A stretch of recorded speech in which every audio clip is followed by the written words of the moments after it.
So hello students, this is your Shashank sir and today आज हम लोग आ गए हैं आर्क लर्निंग के रिवीजन प्रोग्राम के डे 2 पे। और डे 2 पे जो बायोलॉजी का चैप्टर है that is cell the unit of life.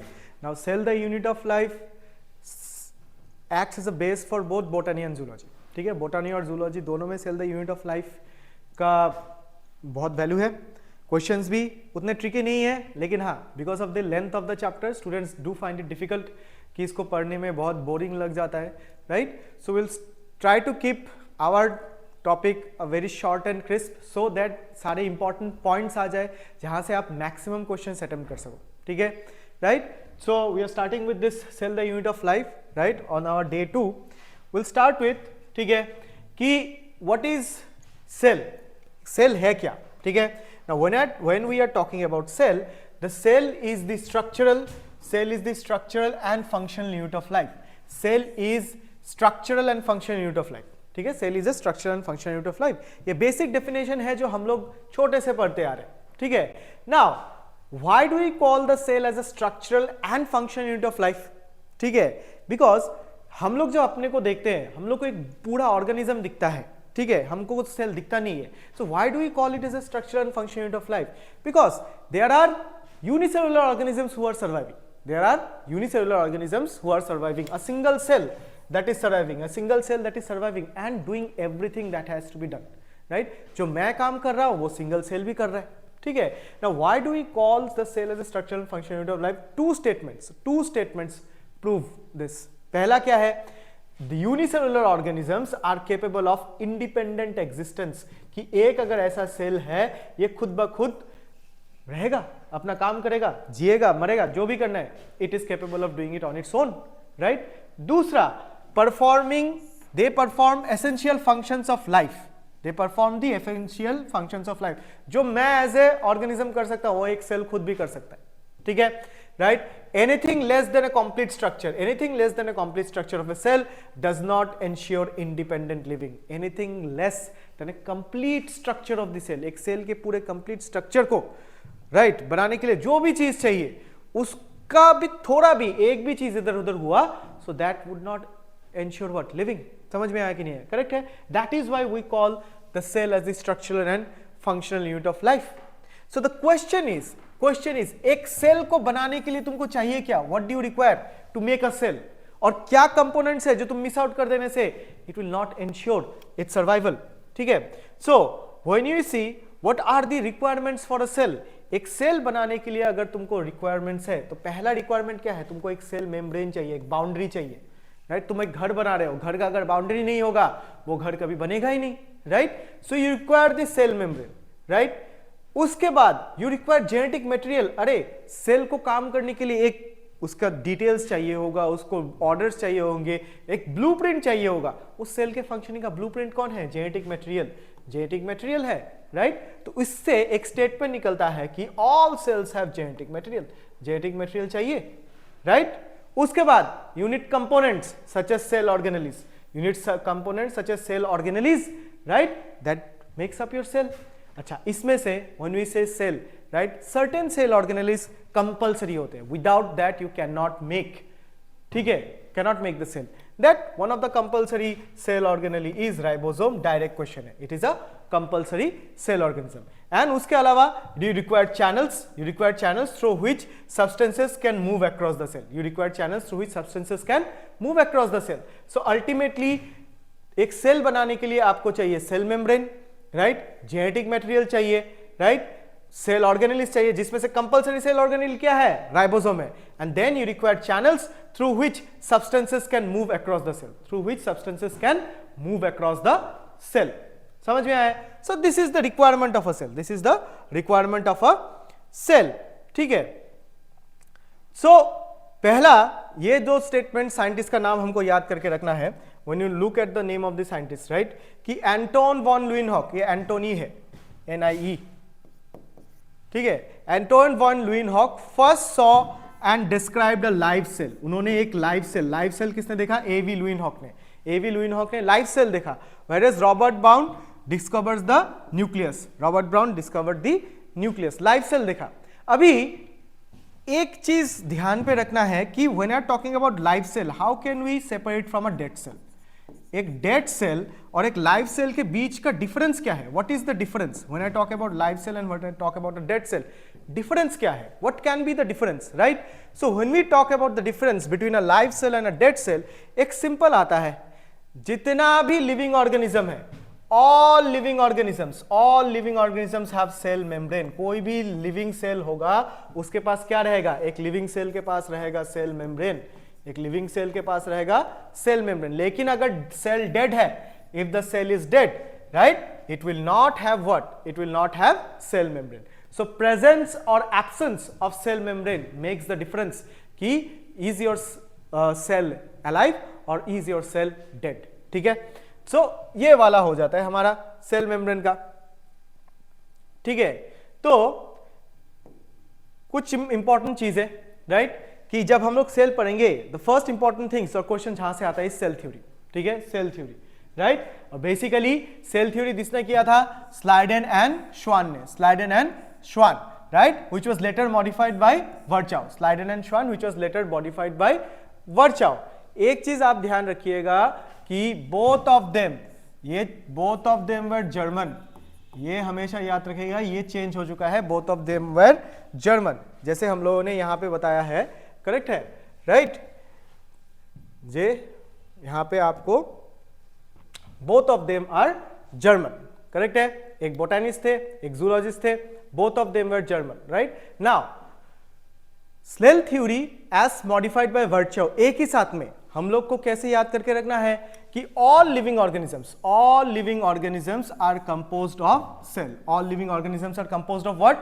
Cell, right? Cell is the structural and functional unit of life. ठीक है? And cell arise from pre-existing cell, omnis cellulae cellula, which was given by Virchow. ठीक है? All living organisms are composed of cells. ठीक है? And cells arise from pre-existing cells, omnis cellulae cellula, Virchow. ठीक है? तो cell theory में ऐसा आपको 2-3 स्टेटमेंट्स आपको याद करके रखना है. करेक्ट है, राइट. एंड ये हमेशा याद रखिएगा कि ये Schleiden and Schwann, both of them were what? Both of them were German. Correct है. Now types of cells. Ultimately आपके टाइप्स ऑफ सेल्स आ गए. पहला टाइप ऑफ सेल्स क्या है? There are 2 types of cells, prokaryotic cells as well as eukaryotic cells. So types of cells में prokaryotic cells, basically prokaryotic cells में bacteria, cyanobacteria, और eukaryotic cells में plants, animals, fungi, protist. ठीक है? तो ये मोनेरा किंगडम में चले आया. This is Monera. करेक्ट है, राइट. सो एक प्रोकैरियोटिक और यूकैरियोटिक में बेस डिफरेंस क्या है? Right, they lack, prokaryotic cells lack a true nucleus, उनमें ट्रू न्यूक्लियस नहीं है, एंड मेम्ब्रेन बाउंड ऑर्गेनेलिज नहीं है. Very very important, they lack a true nucleus and membrane bound organelles, whereas eukaryotic cell have a proper nucleus and membrane bound organelles भी रहता है. ये direct आपका डिफरेंस में चला आता है. ठीक है, right. So they lack a true nucleus and membrane bound organelles, whereas eukaryotics have a nucleus and membrane bound organelles. ठीक है, right. Now when we look at a typical prokaryotic cell, अगर हम लोग एक टिपिकल प्रोकैरियोटिक सेल को देखें, ठीक है, एक जनरलाइज प्रोकैरियोटिक सेल को देखें, तो मेरे को ये एक सेल का स्ट्रक्चर दिखेगा जिसमें it starts with outer covering. आपको क्या मिलेगा? ग्लाइकोकैलिक्स. ठीक है, राइट. ग्लाइकोकैलिक्स. सेकेंड लेयर में मिल जाएगा क्या? Cell wall. थर्ड में मिल जाएगा क्या? Cell membrane. Right, glycocalyx, cell wall, cell membrane. ठीक है, ग्लाइकोकैलिक्स केमिकली कार्बोहाइड्रेट है. Cell wall in case of Monera mainly किससे बनता है? पेप्टिडोग्लाइकन से बनता है. सेल मेम्ब्रेन बेसिकली क्या है? फॉस्फोलिपिड बाइलेयर है.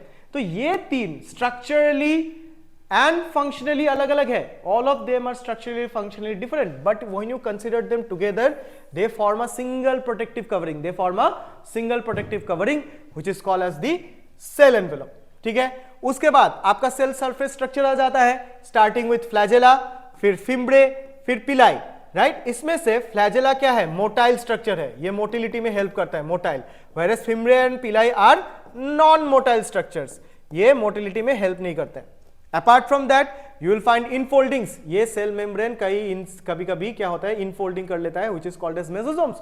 Now mesosomes are responsible for doing the work, every piece of work that is done by cell organelles in eukaryotic cell. ठीक है, सेल डिवीजन हो गया, सेल वॉल फॉर्मेशन हो गया, enzymes for respiration हो गया, जितना भी सारा काम है, all of that is done by whom? Is done by mesosomes, right? अच्छा, मिजोसोम्स इनफोल्डिंग के साथ साथ आपको क्या मिल जाएगा? क्रोमेटोफोर्स, कलर बियरिंग, ठीक है, पिगमेंट्स, ठीक है। For example cyanobacteria, blue green algae, they are capable of what? They are capable of photosynthesis. समझ में आया? सो क्रोमेटोफोर्स है। Then you have the nucleoid और बैक्टीरियल डीएनए। ये ट्रू न्यूक्लियस नहीं है, क्यों बोला? क्योंकि ये कवर्ड मेम्ब्रेन बाउंड नहीं है, it remains naked inside the cytoplasm, ठीक है। ये आपका पर कॉपी पर बैक्टीरियल सेल एक ही रहता है, ठीक है, सर्कुलर है, डबल स्टैंडर्ड है, ठीक है, right, and essential for functioning of the bacterial cell. Next क्या आ जाता है? एक्स्ट्रा क्रोमोसोमल डीएनए, एक्स्ट्रा, जो इस बैक्टीरियल सेल के अलावा भी आपको मिलेगा, that is the extra chromosomal. समझ में आया? इसको प्लाज्मिड बोलते हैं।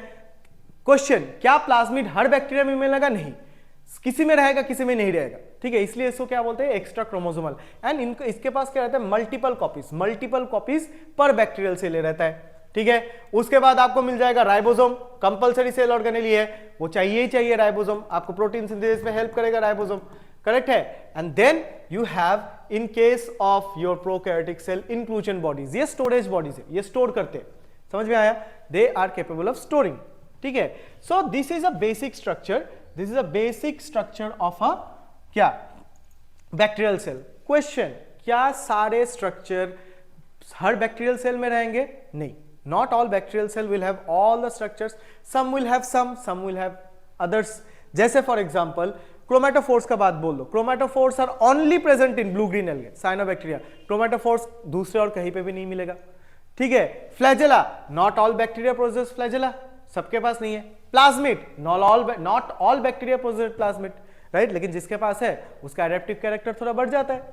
समझ में आया कि नहीं? करेक्ट है। So this is the generalised structure of your prokaryotic cell, एक प्रोकैरियोटिक सेल का जनरलाइज्ड स्ट्रक्चर है, ठीक है। नाउ जब भी हम लोग प्रोकैरियोटिक सेल्स पढ़ते हैं, right, and we take bacteria as the model, bacteria as the model, right. देखो यहां पे एक्सपेक्टेड नीट क्वेश्चंस आप क्या पकड़ सकते हो? Difference between prokaryotic and eukaryotic, ठीक है, राइट, फिर राइबोसोम्स का डिफरेंस, फिर सेल एनवेलप, ये आ जाता है, ठीक है। Now when we look at the key features, when you look at the key features of a prokaryotic cell, क्या क्या है? There is direct statement based question, no true nucleus, nucleoloid is present, ठीक है, nucleoloid is present, it is circular, double stranded DNA, no histones, ठीक है, no histone proteins are present। समझ में आया? डायरेक्टली क्वेश्चन आता है। So no true nucleus, nucleoid is present, circular double standard DNA होता है, नो हिस्टोन्स, ठीक है। There are no membrane bound organelles, हमेशा याद रखिएगा, no membrane bound organelles, there are no membrane bound organelles in this, ठीक है। Ribosome कौन से टाइप का है? 70S ribosome, right, it is 70S ribosome. ये तो राइबोन्यूक्लिक प्रोटीन है, ठीक है, लेकिन स्ट्रक्चरली दो सब यूनिट से बनता है, 50S plus 30S। Direct question है, डायरेक्ट क्वेश्चन कि कौन सा टाइप ऑफ राइबोसोम आपको मिलेगा बैक्टीरियल सेल में? 70S type of ribosome. उसके बाद आपको क्या मिलेगा? Cell envelope, cell envelope, cell envelope, मैंने क्या बोला? फर्स्ट लेयर ग्लाइकोकेलिक्स, दूसरा लेयर सेल वॉल, तीसरा layer plasma membrane. All of them are different structurally and functionally, लेकिन दोनों बाकी तीनों एक साथ में मिलकर क्या करता है? Single protective unit, they act as a single protective unit, they act as a single protective unit. समझ में आया? Now glycocalyx is again of two types, एक टफ और रिजिड होता है और एक स्लाइमी होता है, लूज शीथ होता है। टफ एंड रिजिड वाला क्या है? कैप्सूल, लूज शीथ वाला क्या है? Slime layer. Tough and rigid क्या है? कैप्सूल, एंड जो लूज शीथ है वो क्या है? Slime layer. तो जिस किसी बैक्टीरिया के पास, ये what is the difference here, what is the difference? जिस किसी बैक्टीरिया के पास आपका कैप्सूल रहेगा, टफ लेयर रहेगा, वो बैक्टीरिया पैथोजेनिसिटी दिखाता है, that means it is capable of causing diseases. Whereas आपका जो स्लाइम लेयर है, ये बेसिकली बैक्टीरिया के खुद के प्रोटेक्शन के लिए, राइट, आप बोल सकते हो वाटर लॉस को प्रिवेंट करने के लिए। समझ में आया? So wherever the bacteria is found with a tough and rigid capsule, it has the ability to cause diseases, whereas slime layer वाले क्या है? slime layer वाले ये खुद को ही प्रोटेक्शन करते हैं, ठीक है। नाउ सेल वॉल, मैंने क्या बोला? मेनली किससे बनता है? पेप्टिडोग्लाइकन, ठीक है, right. Now the question is, do all bacteria possess cell wall? Do all bacteria possess cell wall? नहीं, हर बैक्टीरिया के पास सेल वॉल नहीं होता है। एक्सेप्शन कौन है? माइकोप्लाज्मा। एक्सेप्ट कौन है? माइकोप्लाज्मा, ठीक है, mycoplasma. Right, mycoplasma. So all cell wall किससे बनता है? Peptidoglycan. Do all bacteria have cell wall? No, exception कौन है? Mycoplasma. Plasma membrane, very good, lipid bilayer से बनता है और इसमें मेसोसोम प्रेजेंट है। नाउ सेल सरफेस स्ट्रक्चर या फिर अपेंडेजेस में क्या क्या हमने देखा था? Flagella, right. फ्लैजेला क्या है? Flagella is the for motility. Flagella क्या है? मोटिलिटी है। अभी ये जो फ्लैजेला है it is basically made up of 3 parts. आपको एक बेजल बॉडी मिलेगा, आपको एक हुक मिलेगा, आपको एक फिलामेंट मिलेगा, right. This is your basal body, this is your hook, right, and this is your filament. 1 2 3 आपको 3 मिल जाएगा, ठीक है, right. And this is also made up of a protein that is known as flagellin, ठीक है। ये flagellin protein से बनता है, फ्लैजिलिन प्रोटीन से बनता है। Whereas if you compare that with an eukaryote, eukaryote में भी आपको क्या मिल जाएगा? फ्लैजेला मिल जाएगा। यूकैरियोटिक फ्लैजेला में क्या डिफरेंस है? यूकैरियोटिक फ्लैजेला में आपको हुक नहीं दिखेगा, आपको सिर्फ क्या दिखेगा? Basal body and filament. And this is made up of what? Tubulin protein. It is made up of tubulin protein, that is the difference, ठीक है। अभी बाकी जो था pili and fimbriae, sorry, pili and fimbriae जो है, pili and fimbriae motility में help नहीं करता है, मैंने बोला था non motile structure. What does pili help in? It helps in conjugation, right, direct question. और फिम्ब्रे किस में हेल्प करता है? अटैचमेंट में। Pili helps in conjugation, right, types of a sexual reproduction, and fimbriae helps in what? Attachment, ठीक है। फिर plasmids है, प्लाज्मिड्स है, एक्स्ट्रा क्रोमोसोमल डीएनए है, these are extra chromosomal DNA, right. जैसे एक्स्ट्रा क्रोमोसोमल डीएनए, क्या हर बैक्टीरिया में आपका प्लाज्मिड प्रेजेंट है? नो, हर बैक्टीरिया में प्रेजेंट नहीं होता, they are present in some. Now what is the added advantage? कुछ एडवांटेज है भी क्या? नहीं, yes obviously added advantage है। क्या एडवांटेज है? For example, not all bacteria are antibiotic resistance, some bacteria are antibiotic resistance, and it is interesting to find out कि जो बैक्टीरिया एंटीबायोटिक रेजिस्टेंट होता है उसमें मेरे को क्या दिखता है? प्लाज्मिड्स। समझ में आया? सो एक फेनोटाइपिक, एक्स्ट्रा फेनोटाइपिक कैरेक्टर ये लोग देते हैं, क्लियर है, राइट। सो इसके अलावा मेरे को यहां पे और क्या क्या मिला था? मेरे को यहां पे मिला था क्या? प्लाज्मिड मिल गया था, न्यूक्लियोलाइड, ठीक है, बैक्टीरियल डीएनए बताया था, right. Then there was chromatophores, ये भी बताया था, ठीक है। राइबोसोम्स, राइबोसोम्स भी मैंने बताया था, लेकिन राइबोसोम्स का थोड़ा डिटेल्स में, अ लिटिल बिट, क्योंकि राइबोसोम्स में क्वेश्चन आता है। राइबोसोम्स को अगर देखोगे, when you look at the ribosomes, right, are present in both prokaryotes and eukaryotes, ठीक है। These are non-membrane bound, direct statement based question है। These are non-membrane bound organelle, these are non-membrane bound organelle, right? They are present in both prokaryotes and eukaryotes, prokaryotes but have different types. For example, prokaryote में कितना है? 70s, whereas eukaryotes में कितना होगा? 80s। समझ में आया? So different types. Function क्या है? Protein synthesis. In prokaryotes, it remains associated with the plasma membrane, ठीक है। ये केमिकली क्या है? It is made up of ribosomal RNA and protein, इसलिए इसको क्या बोलते हैं? Ribonucleic protein. लेकिन स्ट्रक्चरली ये क्या है? Structurally it is made up of a single 2 सब यूनिट्स, 1 स्मॉल सब यूनिट एंड 1 लार्ज। स्मॉल सब यूनिट कितना है? 30s, लार्ज सब यूनिट कितना है? 50s। दोनों मिला के ओवरलैपिंग रीजन को अगर आप लोग काउंट कर लो तो दोनों मिला के कितना एस का बन जाता है? 70s का, ठीक है। और एक इंपॉर्टेंट चीज आपको याद करके रखना है, right, in case of prokaryotes many ribosomes come together to form polyribosome or polysome on a single mRNA। जैसे if suppose this is a single mRNA का पीस है, यहां पे आपको क्या दिख जाएगा? यहां पे आपको मल्टीपल राइबोसोम्स दिख जाएंगे ऐसे, right, multiple ribosomes, something like this, right. This is called as the polyribosome और अ पॉलीसोम, यही स्ट्रक्चर को बोलते हैं, right. This is unique to our prokaryotes, तो ये आपको याद करके रखना है, इसलिए मैंने ये वाला थोड़ा राइबोसोम के बारे में थोड़ा एक्स्ट्रा करके आपको बताया, right. Now what are the examples of prokaryotes? The prokaryotic cells are represented by bacteria, blue green algae, mycoplasma and PPLO, pleuropneumonia like organism. ये कभी कभी इसका फुल फॉर्म देता है पीपीएलओ का, क्लियर है, ठीक है। So this was your about prokaryotes. Now when you come to eukaryotic cell, आपको एक सिंपल चीज पहले देखना है। This is a typical structure of a eukaryotic cell. This is a typical structure of a eukaryotic cell. अभी इस cell को आप इसके साथ कंपेयर करो, you compare it with this one, ठीक है। यहां पे it is less complicated, simple भाषा में इसमें कॉम्प्लिकेशन दिख ही नहीं रहा है, ठीक है। लेकिन इस वाले में अगर आप देखो, इस वाले में आपको सेल मेम्ब्रेन के अंदर में सेल दिख रहा है कि नहीं है, ये भी एक सेल दिख रहा है, ये भी एक दिख रहा है, ये भी एक दिख रहा है, ये भी एक दिख रहा है, ठीक है।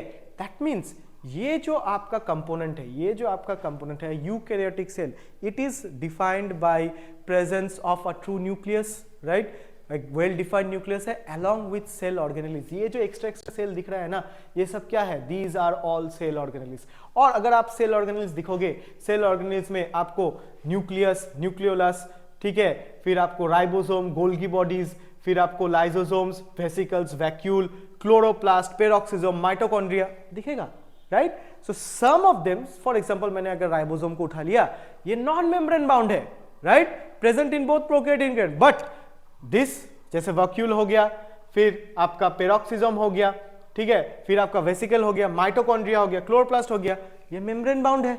Again I want to draw attention to you this कि लाइसोसोम, वेसिकल, वैक्यूल, पेरोक्सिसोम ये क्या है, मेम्ब्रेन बाउंड में क्या है, सिंगल मेम्ब्रेन बाउंड। लेकिन अगर मैं एक माइटोकॉन्ड्रिया का बात बोलूं, अगर मैं एक क्लोरोप्लास्ट का बात बोलूं, तो ये हो लोग क्या हो जाता है, डबल मेम्ब्रेन बाउंड। क्या हो जाता है, डबल मेम्ब्रेन बाउंड, करेक्ट है। सो the statement that comes while studying the eukaryotic cells, the पहला statement जो आता है, eukaryotic cells are heavily compartmentalized, compartment बना दिया है, ये एक बड़ा कंपार्टमेंट सेल वाल, उसके अंदर क्या है, सेल मेम्ब्रेन, उसके अंदर में क्या है, डिफरेंट मेम्ब्रेन बाउंड ऑर्गेनेलिस। तो कंपार्टमेंट के अंदर में कंपार्टमेंट, रूम के अंदर में रूम, जो भी बोल लो आप, है कि नहीं है। So the statement, this statement based question is very very important कि the eukaryotic cells are heavily compartmentalized, they are heavily compartmentalized. Clear है, ठीक है। तो basically what are the structures that you can see in a eukaryotic cell? You will see a cell wall, you will see a plasma membrane, you can see lysosome, you can see vesicles, you can see vacuoles, you can see chloroplast, you can see a peroxisome, you can see a mitochondria, you will see a well defined nucleus जिसका खुद का membrane present होता है, उसके अंदर में आपको nucleolus, chromosome दिखेगा। फिर outer membrane of the nucleus से आपको एक एक्सटेंशन, ट्यूब लाइक एक्सटेंशन देखने को मिलेगा, रेटिकुलर शेप, इसको क्या बोलते हैं, एंडोप्लाज्मिक रेटिकुलम। राइबोसोम देखने को मिलेगा, गोल्गी बॉडीज देखेगा। अगर एंडोप्लाज्मिक रेटिकुलम के साथ राइबोसोम है, उसको रफ एंडोप्लाज्मिक रेटिकुलम बोलोगे। अगर आपके एंडोप्लाज्मिक रेटिकुलम ऐसा ही है विदाउट राइबोसोम, उसको क्या बोलोगे, स्मूथ एंडोप्लाज्मिक रेटिकुलम। करेक्ट है, राइट। नाउ अगेन क्वेश्चन कि ये जो स्ट्रक्चर है क्या सबके पास है, नहीं, ये जनरलाइज स्ट्रक्चर है, किसी के पास नहीं है, किसी के पास है। फॉर एग्जाम्पल सबसे बड़ा इंपॉर्टेंट एग्जाम्पल क्या बता दो, cell wall. Cell wall plant cell में है, फंजाई में है, सम प्रोटिस्ट में है, एनिमल में है, नहीं है। समझ में आया कि नहीं है, करेक्ट है। So that is it, correct है, right. So when we come कि यूकैरियोटिक सेल में आपको एक्सपेक्टेड नीड क्वेश्चंस कहां से मिलने का सबसे ज्यादा चांसेस है, very very important, cell organelles से मिलेगा, मेम्ब्रेन स्ट्रक्चर से मिलेगा, न्यूक्लियस से मिलेगा, वेरी वेरी इंपॉर्टेंट, ठीक है, right. So cell organelles, right, then membrane structure, nucleus. Cell organelles में पहला चीज जो आपको एकदम से ध्यान होना पड़ेगा कि are the membrane and non membrane bound का डिफरेंस, ये डायरेक्ट आपको क्वेश्चन में मिलेगा, राइट, कि the cell organelles in case of eukaryote have without membrane, have membrane. समझ में आया। तो cell organelles are without membrane, cell organelles are with membrane. Without membrane कौन कौन है, राइबोसोम, न्यूक्लियोलस, सेंट्रियोल। कौन कौन है, ribosome, nucleolus, centriole, ribosome, nucleolus, centriole. एक चीज ध्यान रखिएगा, ट्रिक क्वेश्चन बनता है, centriole is present only in animal cell. Centriole कहां पे मिलेगा, only in animal cell. Whereas जब हम लोग मेम्ब्रेन बाउंड स्ट्रक्चर पढ़ते हैं ना, जैसे हमने देखा माइटोकॉन्ड्रिया, क्लोरोप्लास्ट डबल मेम्ब्रेन था, लेकिन वेसिकल्स, वैक्यूल्स सिंगल मेम्ब्रेन था। दैट मींस मेम्ब्रेन बाउंड में भी दो डिफरेंस है, एक सिंगल मेम्ब्रेन बाउंड और एक डबल मेम्ब्रेन बाउंड। समझ में आया। सिंगल मेम्ब्रेन बाउंड में कौन कौन आएगा, Golgi, endoplasmic reticulum, lysosome, vesicles, vacuoles, peroxisome, cilia, flagella. Golgi, endoplasmic reticulum, lysosome, vesicles, vacuoles, peroxisomes, cilia, flagella. ठीक है, ये बन गया क्या, ये बन गया मेरा सिंगल मेम्ब्रेन बाउंड। लेकिन अगर मेरे को डबल मेम्ब्रेन बाउंड चाहिए तो मेरे को कौन कौन मिलेगा, न्यूक्लियस, क्लोरोप्लास्ट या फिर plastid and mitochondria. Double membrane में न्यूक्लियस, क्लोरोप्लास्ट या फिर प्लास्टिड एंड माइटोकॉन्ड्रिया, ठीक है। So these are your double membrane bound structure. ये पैनल आप ध्यान में रखना, इस पैनल से ट्रिक क्वेश्चन बनता है सेल ऑर्गेनेल्स का पहला क्वेश्चन तो इधर से ही बनता है, ठीक है। उसके बाद नेक्स्ट क्वेश्चन इंपॉर्टेंट कहां से आता है, सेल मेम्ब्रेन से आता है। सेल मेम्ब्रेन आपको ध्यान रखना है, जहां पे फ्लूइड मोज़ेक मॉडल पढ़ाएंगे सिंगर निकोलसन का, उसका composition, right, lipids, phospholipids, protein, cholesterol etcetera, and उसके अंदर में ट्रांसपोर्ट मैकेनिज्म। सो ये 3 टॉपिक आपको तो ध्यान रख रखना ही है। समझ में आया?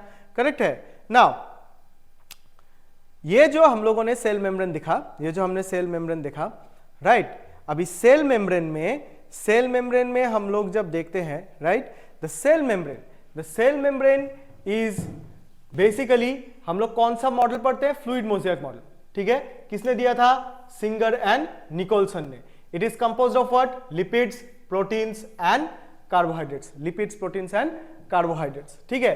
तो ये जो हमारा सेल मेम्ब्रेन है, इससे थोड़ा क्वेश्चन बनता है, some questions do form in this cell membrane, ठीक है। इसलिए मैं थोड़ा सेल मेम्ब्रेन को थोड़ा सा डीप में मैं इसको बताना चाहता हूं कि देखो, जब सेल मेम्ब्रेन हम लोगों ने पढ़ा था, ठीक है, पहले तो light microscopy made it possible to visualise the cell membrane, लेकिन इसका जो अल्ट्रा स्ट्रक्चर था कब विजुअलाइज किया गया, जब मेरे को इलेक्ट्रॉन माइक्रोस्कोप आया, राइट। नाउ उसके पहले मैंने इसका क्या किया, केमिकल एनालिसिस किया सेल मेम्ब्रेन स्टडी करने के लिए। अभी केमिकल एनालिसिस के लिए हमने एक कैंडिडेट चुना। What was the candidate, RBC was the candidate. Why RBC was selected as the candidate? Direct question. Why RBC was selected as the candidate? क्योंकि एक मैच्योर RBC के पास कोई सेल ऑर्गेनेली या फिर कोई न्यूक्लियस नहीं होता है। एक मैच्योर RBC के पास there is no cell organelle, there is no nucleus. इसीलिए जब आप केमिकल एनालिसिस करोगे, the cell membrane would be only a pure cell membrane of that cell, right. तो जब इसका केमिकल एनालिसिस किया गया, तब मेरे को मालूम चला कि दी प्लाज्मा मेम्ब्रेन या फिर cell membrane is made up of lipid, it is made up of proteins and it is made up of others, ठीक है। लिपिड का परसेंट कितना, 40%, प्रोटीन का परसेंट कितना, 52%, और अदर्स कितना बनाया, अदर्स ने बनाया मेरा 8%, ठीक है। So after chemical analysis I find out that the lipid constituted 40%, right, protein constituted 52% and others constituted 8%, ठीक है, राइट। अच्छा, अभी ये जो मेरा सेल स्ट्रक्चर था, ठीक है, ये जो मेरा सेल स्ट्रक्चर था, एक डेफिनिट जो सेल स्ट्रक्चर था, राइट, एक डेफिनिट सेल स्ट्रक्चर में मेरे को लिपिड कितना परसेंट मिला था, 40%। डायरेक्ट क्वेश्चन बता रहा हूं, लिपिड कितना मिला था, 40%। 40% में भी मैक्सिमम कौन सा है, फॉस्फोलिपिड, मैक्सिमम कौन सा है, फॉस्फोलिपिड, और दूसरा कौन सा है, कोलेस्ट्रॉल, कौन सा है, cholesterol. But you need to understand, एक चीज यहां पे है, cholesterol is only found in where, animal cells. ये कहां पे मिलेगा, एनिमल सेल्स में मिलेगा, राइट। सो लिपिड कितना परसेंट, 40%, उसमें से मैक्सिमम क्या है आपका फॉस्फोलिपिड, और एनिमल सेल्स में क्या मिल जाएगा, कोलेस्ट्रॉल। उसके बाद प्रोटीन कितना है, 52%। अभी प्रोटीन, जब हम लोगों ने उसका स्ट्रक्चर देखा, प्रोटीन ये लिपिड बायलेयर के ऊपर में भी दिखा, राइट, और लिपिड बायलेयर के अंदर में एम्बेडेड भी दिखा। तो साइंटिस्ट ने इसको डिफाइन कैसे कर दिया, कि on the basis of ease of extraction, कितना इजीली आप इसको निकाल सकते हो, ठीक है। कि अगर मैंने इसको पकड़ा, राइट, और ये इजीली निकल के चला आया, ठीक है, without damaging the cell membrane extensively, तो मैंने उसको क्या नाम दिया, peripheral protein. Ease of extraction, जो जितना जल्दी निकल के आता है, बेसिकली उसको हम लोग क्या बोलते हैं, पेरिफेरल प्रोटीन। और पेरिफेरल प्रोटीन हमेशा कहां पे मिलेगा, ऑन दी सरफेस में मेरे को दिख जाएगा, पेरिफेरी, प्लाज्मा मेम्ब्रेन के पेरिफेरी में मिल जाएगा। पर देयर आर सर्टेन अदर्स जिनको निकालना बहुत मुश्किल था, राइट। ये निकल गया तो इसका सेल स्ट्रक्चर ही टूट गया, ये निकाल दिया तो इसका भी सेल स्ट्रक्चर टूट गया, है कि नहीं है, राइट। तो जो मेरा निकालने में थोड़ा दिक्कत हो रहा था, उसको हमने क्या बोल दिया, integral membrane protein. So protein 52% on the basis of ease of extraction क्या होता है, पेरिफेरल प्रोटीन जो सरफेस में रहता है, एंड इंटीग्रल मेम्ब्रेन प्रोटीन जो इंटीग्रल होके रहता है, ठीक है। अपार्ट फ्रॉम दैट आपको प्लाज्मा मेम्ब्रेन में क्या दिखेगा, glycoprotein as well as glycolipid. आपको ग्लाइकोप्रोटीन भी दिखेगा, ग्लाइकोलिपिड भी मिलेगा। ग्लाइकोप्रोटीन क्या है, शुगर प्लस प्रोटीन आपने लगा दिया तो आपको क्या मिल जाएगा, ग्लाइकोप्रोटीन। और अगर शुगर प्लस लिपिड लगाया तो आपको क्या मिल जाएगा, ग्लाइकोलिपिड, ठीक है। So basically this is the ultra structure of your plasma membrane. जितना भी क्वेश्चन आना है इससे क्वेश्चन आता है, ठीक है, राइट। नेक्स्ट आपको ये याद रखना है कि मैंने वहां पे भी दिखाया था कि क्या होता है, मॉडल ऑफ प्लाज्मा मेम्ब्रेन से आपका क्वेश्चन आता है। अभी model of plasma membrane, direct statement based question. Model of plasma membrane आपको क्या समझाता है? मॉडल ऑफ प्लाज्मा मेम्ब्रेन आपको समझाता है arrangement of lipids and proteins. क्या समझाता है? Arrangements of lipids and proteins. So arrangement of lipids and protein समझाने के लिए मेरे को बेसिकली बहुत सारे मेम्ब्रेन थे, मेम्ब्रेन मॉडल थे, जिसमें से सबसे इंपॉर्टेंट वाला कौन था? Singer and Nicolson. Singer and Nicolson का मॉडल का नाम क्या था? Fluid mosaic model. किसका था? फ्लूइड मोज़ेक मॉडल, ठीक है। अभी according to Singer and Nicolson ये फ्लूइड मोज़ेक मॉडल है क्या? Right now the fluid mosaic model says that our plasma membrane is quasi fluid। ये quasi fluid है, डायरेक्ट स्टेटमेंट है। plasma membrane is quasi fluid मतलब it is neither solid nor liquid, more like a jelly, ठीक है। neither solid है nor liquid है, ठीक है, right।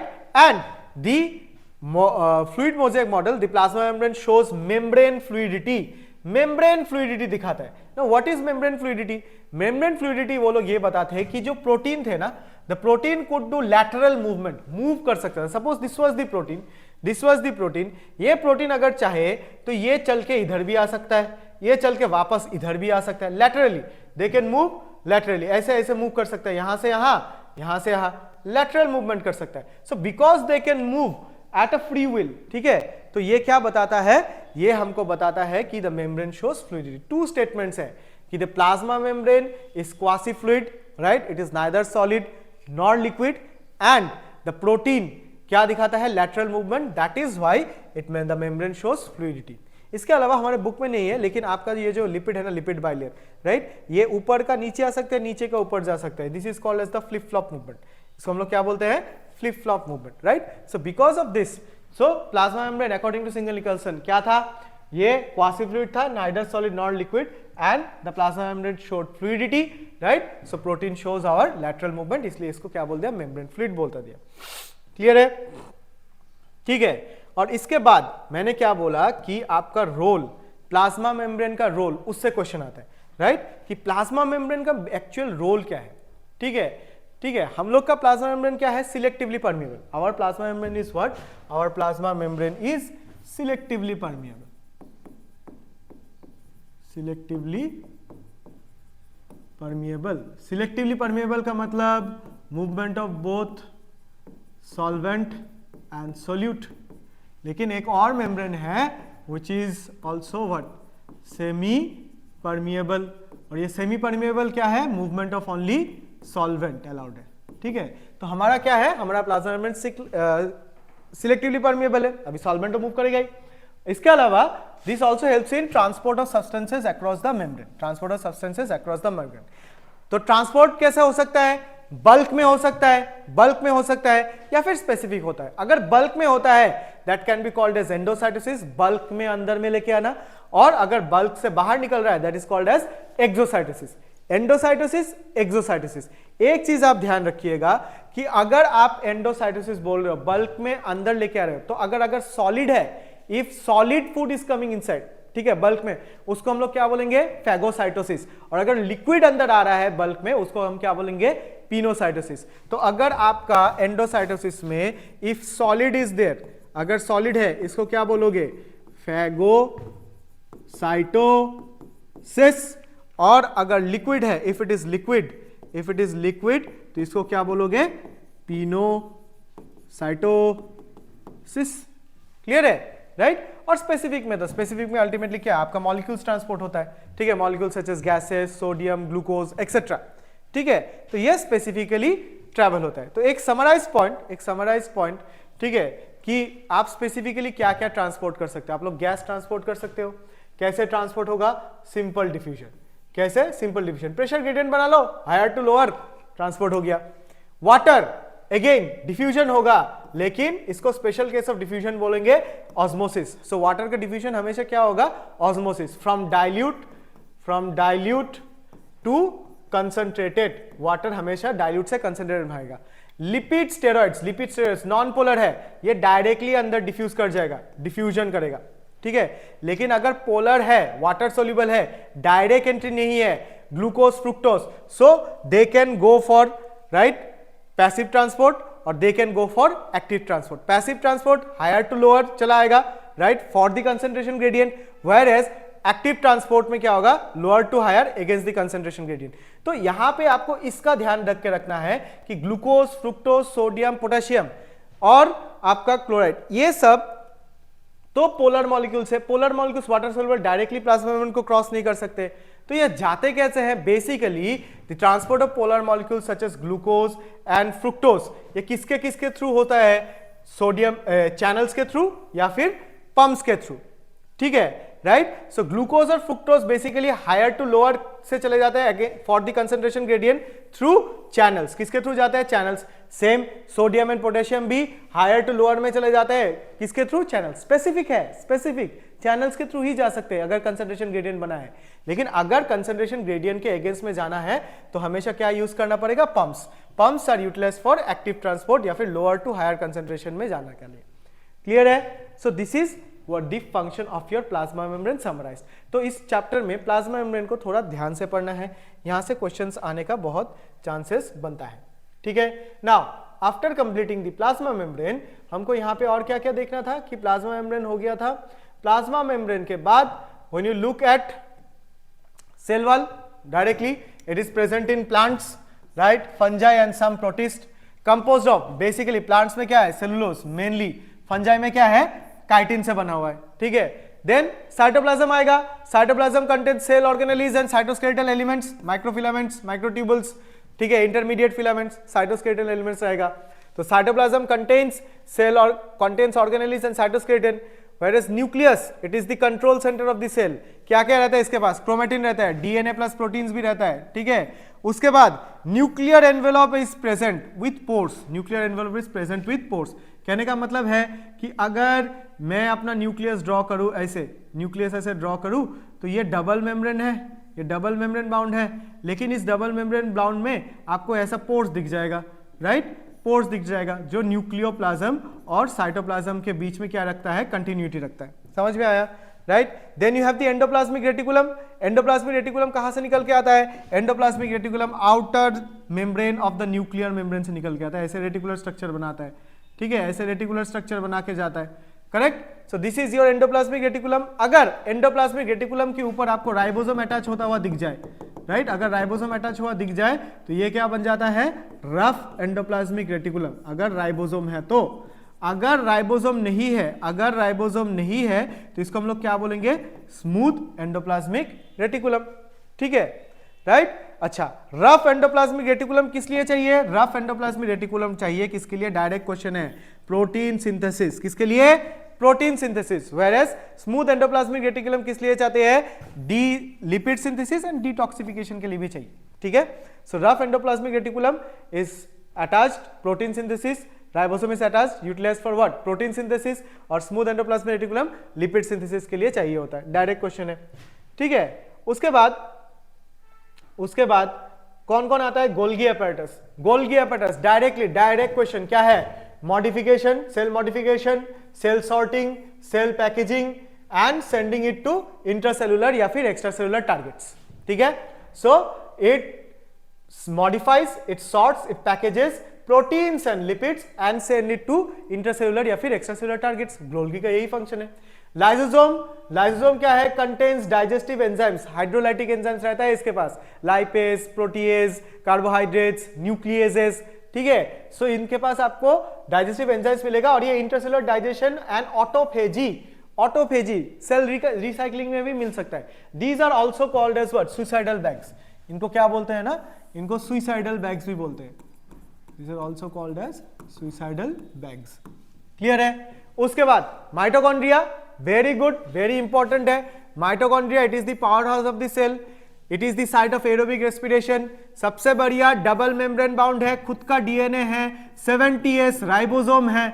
समझ में आया, everything that you find in a prokaryotic cell ये माइटोकॉन्ड्रिया में भी मिलेगा, याद रखिएगा। समझ में आया, right. So it is the power house of the cell, it is the site for aerobic respiration, it is a double membrane, खुद का डीएनए होता है, ये भी सर्कुलर डीएनए होता है, राइट, एंड 70S राइबोसोम रहता है। Come to plastids. प्लास्टिड्स में आपको बहुत बहुत बहुत ध्यान रखना है इस वाले में। क्लोरोप्लास्ट, ल्यूकोप्लास्ट, क्रोमोप्लास्ट, टाइप्स में, ठीक है। क्लोरोप्लास्ट बेसिकली क्लोरोफिल और कैरोटिनॉइड, ठीक है, कंटेन्स क्लोरोफिल, ठीक है, contains chlorophyll, right, this is the site of photosynthesis. Chromoplast pigments तो है, येलो, ग्रीन, रेड, कैरोटिनॉइड्स तो है, लेकिन फोटोसिंथेसिस नहीं करता है, तो इसका फंक्शन क्या है? बेसिकली ये अट्रैक्ट करता है किसको? कलरफुल होके इट अट्रैक्ट्स पॉलिनेटर्स, ये पॉलिनेटर्स के अट्रैक्शन के लिए रहता है। एंड अल्टीमेटली ल्यूकोप्लास्ट के पास तो कोई कलर ही नहीं है, फोटोसिंथेसिस तो दूर की बात है, प्लस वो पॉलिनेटर को भी अट्रैक्ट नहीं कर सकते। तो अल्टीमेटली इसका फंक्शन क्या हो जाता है? स्टोरेज। मेन फंक्शन क्या है? स्टोरेज, ठीक है। स्टार्च, एल्डोरोप्लास्ट, ऑयल्स, सियालोप्लास्ट, ठीक है, राइट, प्रोटीन्स, ठीक है।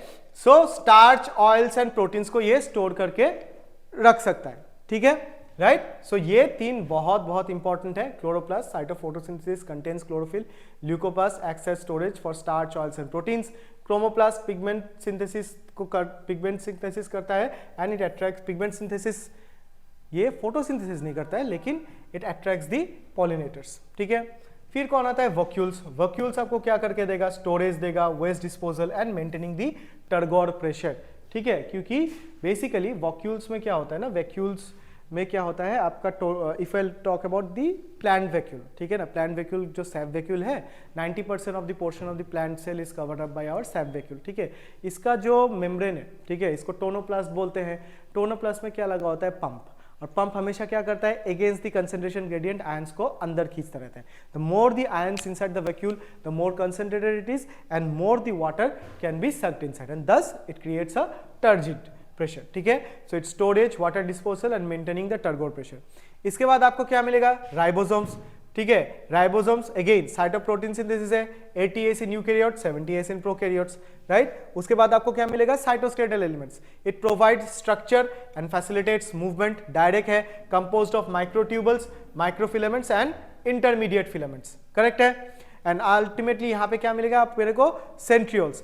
These are involved in cell division, formation of spindle fibers and are present in what? And are present in your animal cells. ये plant cells में नहीं मिलता है, क्लियर है, राइट। उसके बाद अगर देखोगे, ठीक है, तो न्यूक्लियस में structure of nucleus, chromatin types and nucleosome model में आपका क्वेश्चन आएगा। ये सेल साइकिल से थोड़ा इंटरकनेक्टेड है, तो मैंने इससे ऊपर में ही आपको बता दिया है कि you have to go for the nuclear envelope, double membrane with nuclear pores. Nucleoplasm contains chromatin and nucleolus, ठीक है।